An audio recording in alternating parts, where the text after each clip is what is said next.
বন্ধুরা, 2025 সালে কৌশিকী অমাবস্যার দিন আপনারা যাই খান, এই 5টি খাবার কিন্তু আপনারা ভুলেও মুখে তুলবেন না। এবং এই দিন আপনারা ভুল করেও কিন্তু এই 6টি কাজ একদমই করবেন না, নইলে নিজেরাই কিন্তু বন্ধুরা আপনাদের জীবনে অর্থাৎ আপনাদের পরিবারে চরম ভয়ঙ্কর দুর্ভাগ্যকে ডেকে আনবেন। ফলে সারা বছর আপনারা বিভিন্ন রকমের সমস্যায় পড়তে পারেন। তাই বন্ধুরা, 2025 সালে কবে পড়েছে এই কৌশিকী অমাবস্যা এবং এই কৌশিকী অমাবস্যার দিন আপনারা কি কি কার্য করবেন এবং এই দিনে আপনারা কি কি কার্য ভুল করেও করবেন না, তা জানতে বন্ধুরা আপনারা পুরো ভিডিওটি অবশ্যই দেখুন। কারণ বন্ধুরা, এই কৌশিকী অমাবস্যা বছরের বাকি অমাবস্যার মতো নয়। কারণ এই অমাবস্যাতে স্বর্গ ও নরকের দরজা কিছুক্ষণের জন্য খুলে যায়। মানে এই মর্তলোকে শুভ ও অশুভ শক্তির আগমন একসাথে হয়। তাই দেবতা, রাক্ষস, ভূত, পেট সবার শক্তি বেড়ে যায়। তাই এর জন্য স্বর্গের দেবতারা এই দিনেই আরাধনা করেন দেবী মহামায়ার। তাই বন্ধুরা, সকলের কল্যাণের জন্য দেবী কৌশিকী রূপ ধারণ করে অসুরের বিনাশ করেন। আর সেই থেকেই বন্ধুরা এই দিনে মায়ের পুজো অর্চনা করা হয়। তাই বন্ধুরা, এই কৌশিকী অমাবস্যা চলাকালীন এই কার্যগুলো কিন্তু আপনারা একদম করবেন না, নইলে আপনাদের জীবনে নেগেটিভ শক্তির প্রভাব অনেকাংশেই বাড়তে পারে। তাই চলুন বন্ধুরা, এইবার আমরা জেনে নিই যে 2025 সালে কৌশিকী অমাবস্যা তিথি কবে পড়েছে, যা আপনারা এই কৌশিকী অমাবস্যা চলাকালীন রাতে এবং দিনে করবেন না। নমস্কার বন্ধুরা, সনাতনী পম্পা ইউটিউব চ্যানেলে আপনাদের সকলকে জানাই সুস্বাগত। আর আপনারা যদি এখনো পর্যন্ত আমাদের চ্যানেলে নতুন হয়ে থাকেন, তাহলে চ্যানেলটি সাবস্ক্রাইব করে পাশে থাকা নোটিফিকেশন বেল আইকনটি অন করে রাখবেন। তাহলে নতুন কিছু জানতে পারবেন, নতুন কিছু শিখতে পারবেন। এবং পরিশেষে জয় মা তারা মায়ের জয় লিখে কমেন্ট অবশ্যই করবেন। বন্ধুরা, আমাদের হিন্দু ধর্মে এই কৌশিকী অমাবস্যাকে নিয়ে অনেক রকমের নিয়ম রয়েছে, যার মধ্যে কিছু নিয়ম আমাদের অন্তত অবশ্যই পালন করা উচিত। যেমন গরুড় পুরাণ অনুসার এই দিনে আমাদের কিছু কাজ একদমই করতে নেই। কারণ এই অমাবস্যার দিনে এই কাজগুলি করলে জীবনে চরম ভয়ঙ্কর দারিদ্রতা নেমে আসে। ঠিক তেমনি চতুর্দিক থেকে মহা বিপদ ঘিরে ধরবে। যাই হোক বন্ধুরা, আমি সবার প্রথমে আপনাদেরকে এই কৌশিকী অমাবস্যার সঠিক সময়সূচি জানিয়ে রাখি। বন্ধুরা, এই বছর অর্থাৎ 2025 সালে কৌশিকী অমাবস্যা তিথি শুরু হচ্ছে ইংরাজি 22শে আগস্ট 5ই ভাদ্র শুক্রবার। কৌশিকী অমাবস্যা শুরু হচ্ছে সকাল 11:58। সেই দিন শুক্রবার রয়েছে অমাবস্যার নিশি পালন। অমাবস্যা তিথি শেষ হবে 6ই ভাদ্র। সেই দিন পড়েছে শনিবার 23শে আগস্ট। সকাল 11:37 এই অমাবস্যা তিথি ছেড়ে যাচ্ছে। আর বন্ধুরা, এই কৌশিকী অমাবস্যা চলাকালীন এমন বিশেষ বিশেষ 6টি কাজ রয়েছে, সেগুলি কিন্তু ভুল করেও করতে নেই, নইলে নিজের দুর্ভাগ্যের কারণ আপনারা কিন্তু নিজেরাই হবেন।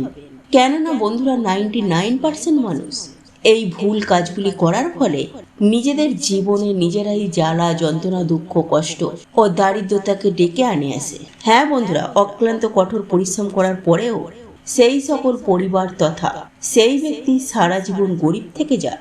যাই হোক বন্ধুরা, এইবার আমি সবার প্রথমে আপনাদেরকে জানিয়ে রাখবো যে এই কৌশিকী অমাবস্যার দিন যতটা পারবেন খুব তাড়াতাড়ি ঘুম থেকে উঠবেন এবং কাউকে কিছু না বলে যেই জলে আপনারা স্নান করবেন সেই স্নানের জলে অল্প করে কালো তিল মিশিয়ে তারপর স্নান করুন। কালো তিল না থাকলে আপনারা তাহলে আমলকির 1 ফোঁটা রস নতুবা লবণ মিশিয়ে স্নান করতে পারেন। এর ফলে নেগেটিভ প্রভাব বা নেগেটিভ এনার্জি আপনাদের শরীরে কোনোরূপ ক্ষতি করতে পারবে না। সেই সঙ্গে সঙ্গে অতি অবশ্যই এই দিন সূর্যদেবকে জল নিবেদন করবেন এবং সূর্য প্রণাম মন্ত্র জপ করবেন।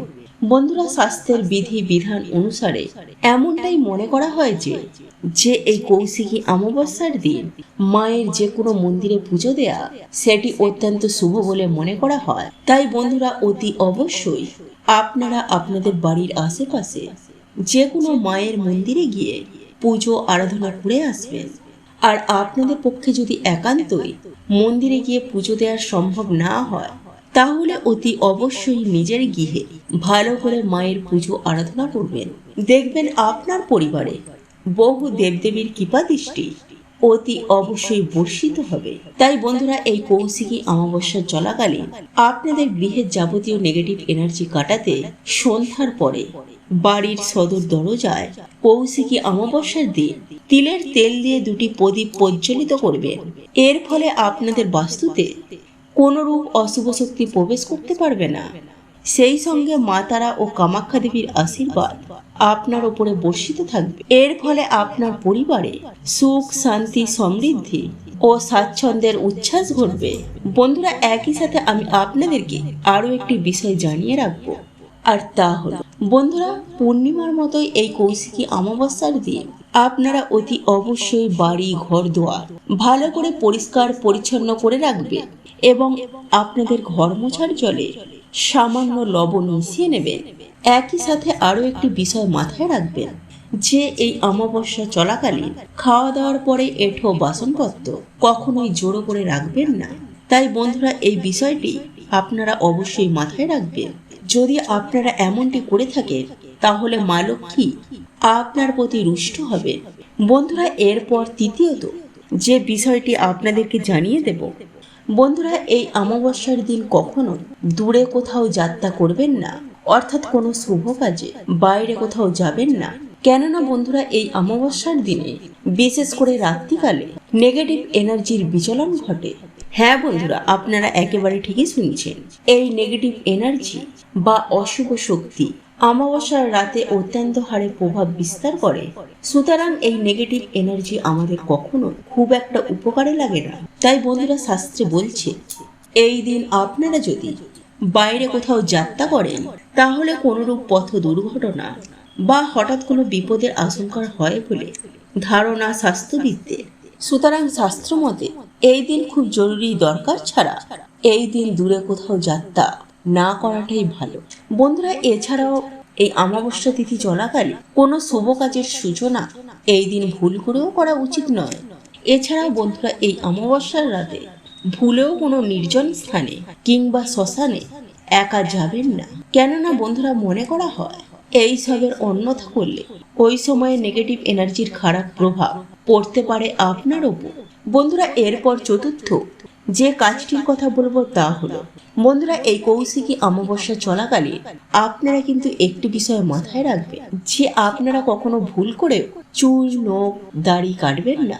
কেননা কাটা নখ ও চুল দিয়ে বিভিন্ন রকমের তান্ত্রিক ক্রিয়া বা ব্ল্যাক ম্যাজিক করা হয় বলে অনেকের বিশ্বাস।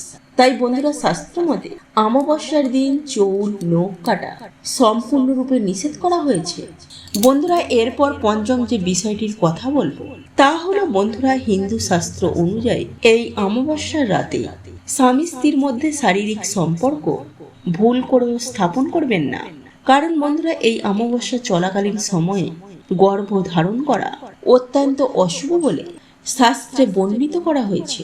বন্ধুরা, এই সময় গর্ভ ধারণের ফলে যে সন্তানের জন্ম হয় সেই সন্তানের সারা জীবন দুঃখ, কষ্ট, দারিদ্রতা, অশান্তি, এমনকি রোগ ব্যাধিও তার জীবনে লেগেই থাকবে এবং সব সমস্যার মাধ্যমে তাদের জীবনকে অতিবাহিত করতে হবে। সুতরাং হিন্দু শাস্ত্র মতে এই অমাবস্যা চলাকালীন ভুল করেও আপনারা স্বামী স্ত্রীর মধ্যে শারীরিক সম্পর্ক কখনোই করবেন না। বন্ধুরা, যেহেতু এই অমাবস্যার দিন নেগেটিভ এনার্জি অত্যন্ত হারে আমাদের পরিবেশের মধ্যে বৃদ্ধি পায়, সেহেতু আমাদের হিন্দু শাস্ত্রে গর্ভধারণ অত্যন্ত অশুভ বলে মনে করা হয়েছে। একই সঙ্গে আমি আমার মা বোনেদের উদ্দেশ্যে বলে রাখি যে এই কৌশিকী অমাবস্যা চলাকালীন জামা কাপড় কাচা, মাথায় সাবান, শ্যাম্পু দেয়া, এইসব কাজগুলি একদম করবেন না। এতে স্বামী সন্তানের অমঙ্গল হয়। যাই হোক বন্ধুরা, এই দিন আপনারা কিন্তু ভুলেও কোনরূপ কোনো পশু পাখির গায়ে হাত তুলবেন না বা তাদের সাথে কোনো রকমের খারাপ ব্যবহারও করবেন না। এতে গ্রহের কুপ্রভাব আমাদের জীবনে এসে পড়ে। চলুন বন্ধুরা, এইবার আমরা জেনে নিই বছরের সর্বশক্তিশালী কৌশিকী অমাবস্যার দিন কোন কোন খাবারগুলি আপনারা খাবেন না। বন্ধুরা, এই কৌশিকী অমাবস্যা চলাকালীন আপনারা বিশেষ করে রাতে কিন্তু আপনারা কোনো রকমের মাছ, মাংস, ডিম, নেশা, ভাং পেঁয়াজ রসুন এবং কোনো ধরনের পোড়া খাবার বা দই খাবেন না। এছাড়াও বন্ধুরা এই রাতে আপনারা বাইরে থেকে খাবার কিনে নিয়ে এসে বাড়িতে না খাওয়াটাই ভালো, বিশেষ করে দুধ, মিষ্টি বা যে কোনো আমিষ খাবার। কারণ এই দিনে বন্ধুরা নেগেটিভ এনার্জির পরিমাণ অত্যন্ত হারে বৃদ্ধি পায়। তাই বন্ধুরা এই দিনে এইসব খাবার না খাওয়াটাই ভালো। এছাড়াও বন্ধুরা প্রত্যেকটি অমাবস্যা, পূর্ণিমা বা গ্রহণের দিনে আমাদের শরীরে বিভিন্ন রকমের পরিবর্তন আসে। কারণ আমাদের শরীরে বন্ধুরা চন্দ্র সূর্যের প্রভাব সবার আগে আসে। তাই বন্ধুরা এই রাতে আপনারা ভাত, দুধ, দই, কচু, বিউলির ডাল, কোনো রকমের নেশা ভাঙ বা আমিষ খাবার কিন্তু যতটা পারবেন কম খাবেন। এতে বন্ধুরা বিজ্ঞান অনুসার এবং আমাদের শাস্ত্র অনুসার সারা বছর আপনারা ভালো থাকবেন, সুস্থ থাকবেন। চলুন এইবার আমি আপনাদেরকে সেই বিশেষ উপায় সম্পর্কে জানিয়ে রাখি, যে উপায়টি কৌশিকী অমাবস্যার দিন করলে আপনাদের জীবনে ধনধান্যে পরিপূর্ণ হয়ে উঠবে। হ্যাঁ বন্ধুরা, আপনাদের জীবনে অর্থ, সুখ, সৌভাগ্যে ভরে উঠবে। তাই বন্ধুরা পারলে এই উপায় বা ক্রিয়াটি এই কৌশিকী অমাবস্যার রাতে অবশ্যই করুন। কারণ বন্ধুরা এই উপায় বা ক্রিয়াটির ফলাফল আপনারা হাতে নাতেই পাবেন। বন্ধুরা এই কৌশিকী অমাবস্যার দিন বহু তন্ত্র সাধকেরা রয়েছে, তারা কিন্তু বিভিন্ন রকম সিদ্ধি লাভ করার জন্য তন্ত্রক্রিয়া করে থাকে। তথা এই কৌশিকী অমাবস্যার রাতকে বলা হয় তারা রাত্রি। তাই বন্ধুরা আপনারা মা তারার নাম স্মরণ করে হৃদয়ের অন্তর থেকে ভক্তি ভরে মা তারাকে স্মরণ করে ছোট্ট এই উপায় বা টোটকাটি অবশ্যই করতে পারেন। তাহলে কিন্তু অভাবনীয় একটা রেজাল্ট আপনারা আপনাদের জীবনে দেখতে পাবেন। হ্যাঁ বন্ধুরা, আপনাদের সমস্ত মনস্কামনা, মনোবাসনা সুনিশ্চিতভাবে পরিপূর্ণ হয়ে যাবে। তাই বন্ধুরা এই অমাবস্যার রাতে সন্ধ্যার পর স্নান করে শুদ্ধ বস্ত্র পরিধান করে, তবে তার আগে আপনাকে কিন্তু এই দিনে নিরামিষ আহার গ্রহণ করতে হবে। আপনারা বাড়িতে যেভাবে নিত্য পুজো আরাধনা করেন, ঠাকুরতলায় সন্ধ্যা দেন, ঠিক সেভাবেই বাড়িতে পূজা করবেন। সন্ধ্যাবেলায় তুলসী তলায় আরতি করবেন। তারপর একটি বিশেষ মন্ত্র তারা মায়ের উদ্দেশ্যে জপ করতে হবে। সাথে মায়ের অত্যন্ত প্রিয় ফুল সেটি মায়ের চরণে কিন্তু নিবেদন করতে হবে। আর মায়ের প্রিয় ফুল দুটি হলো লাল জবা ও নীল অপরাজিতা। বন্ধুরা এই দুটি ফুল মায়ের চরণে অবশ্যই নিবেদন করবেন এবং মায়ের উদ্দেশ্যে এই বিশেষ মন্ত্রটি উচ্চারণ করবেন। আর মন্ত্রটি হলো ওং গাত্রাইয়ে বিদ্ময়ে মহাকার্যে ধীমহি তন্ন দেবী প্রচোদয়া। বন্ধুরা এই মন্ত্র উচ্চারণ করার ফলে জীবনে সমস্ত বাধা বিপত্তি সুনিশ্চিতভাবে দূর হয়ে যায়, এমনকি অসুস্থ ব্যক্তিও সুস্থ হয়ে যায়। বন্ধুরা এই মন্ত্রটি জপ করার ফলে মনের সব অজ্ঞতা কেটে গিয়ে উন্মুক্ত মানসিক দৃষ্টিভঙ্গি ও বিশুদ্ধ চিন্তার উদ্ভব ঘটে। তো এই ছিল আমাদের আজকের ভিডিওটি কেমন লাগলো তা কমেন্ট করে অবশ্যই নিজের মতামত জানাবেন। ভালো লেগে থাকলে অবশ্যই একটি লাইক করবেন। কমেন্টে ভক্তি, ভালোবাসা ও শ্রদ্ধার সহিত জয় মা লক্ষ্মী দেবীর জয় বা জয় শ্রীকৃষ্ণ রাধে রাধে একটি বারের জন্য হলেও লিখে যাবার জন্য অনুরোধ জানাচ্ছি।